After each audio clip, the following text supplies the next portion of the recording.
Hey guys, welcome back to the channel, and this is another car spotting video, and this time they are Škoda cars, and the first one is the Škoda Slavia or the Slavia, call it what you want, not exactly sure how to pronounce that, and it's supposed to be the successor to the Rapid, or it might not be, still a little bit unclear because this car is bigger than the Rapid. It could sit in between the Rapid and the Octavia, or it could replace the Rapid. Not entirely sure how Škoda is going to do that, so it could be either one of those things. The boot is much bigger than the Rapids, as we can see here, much more boot space. And as we can see here, it is heavily camoed. Where I saw it was near Lonavala before climbing the Lonavala Ghat. And so the styling details, while we can make estimates based on images from here, from my spy video, as well as other videos which other channels have uploaded, the car has been seen in quite a few places. The rear design is supposed to resemble the Octavia in many ways, the new 2021 Octavia that's just been released, but the proportions are going to be a little bit smaller since the Octavia will sit above the Slavia. Slavia could even be the new Laura, not entirely sure about that either. Since it's an unreleased vehicle, all of it is based on a heavy amount of speculation on how Škoda is going to position the car, how it's going to be released, the size, the exact styling details are still slightly unclear. That said, 2 days ago, Škoda has also released this teaser sketch of the Slavia, which I think looks absolutely fabulous.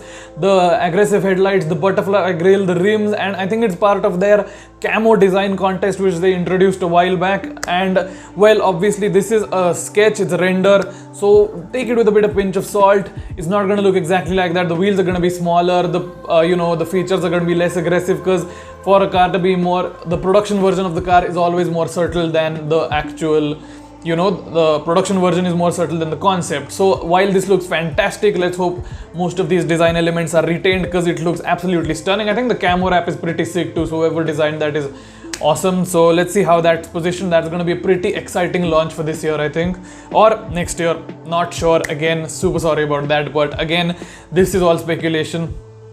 The design, according to Rushlane.com, which is one of the sites I used to check out the information on the vehicle, what all is known up till now about this vehicle, is strikingly similar, according to them, to the Russian spec Škoda Rapid.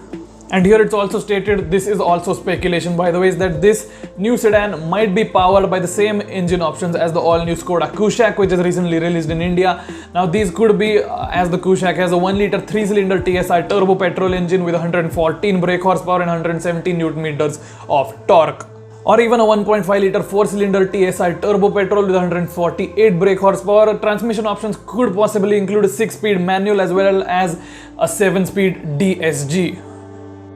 The second testing vehicle in this 2-car Škoda testing convoy was the Škoda Kamiq. Now it continues the tradition of the Škoda SUV nomenclature, starting with a K and ending with a Q. I think it's pretty cool, really unique names, fun to say as well. And the Kamiq was originally unveiled at the 2019 Geneva Motor Show. It's positioned below the Karoq, so it will be their current smallest SUV in their current SUV portfolio. It's supposed to be kind of a micro SUV. I like the design. It continues the typical Škoda design language with the sharp cuts, the tail lights. The Kamiq is expected to go up against the likes of the Nissan Kicks and the Maruti Suzuki S-Cross and other similarly positioned small SUVs and crossovers. So this is basically, you could call it a micro SUV or a crossover. I guess it falls sort of into both of these, and it is expected to be launched around September 2021. So if you are waiting to buy this segment of car, this is worth waiting for. Should be a really exciting launch for this year. So yeah, that's it for this video, guys. I'll be putting more videos like this if I spot new exciting vehicles, testing vehicles, rare vehicles even, and I'm gonna start posting videos more frequently as much as possible. Vlogs coming up, ride vlogs coming up, and yeah, I'm gonna start some design related videos as well about what I think about the design of various vehicles, because I am a design student and I really like analyzing the designs of various vehicles. So that is coming up quickly. So if you like my content and if you would like to see more of this and more cool automobile related videos, then please do subscribe to my channel. It would mean a lot to me. Don't forget to leave a like on this video if you liked it, and comment what you feel, what you think about these vehicles, what you want me to do next. So yeah, that's it guys. I'm Devashish Puranik, and I'll see you in the next vlog. Thank you so much.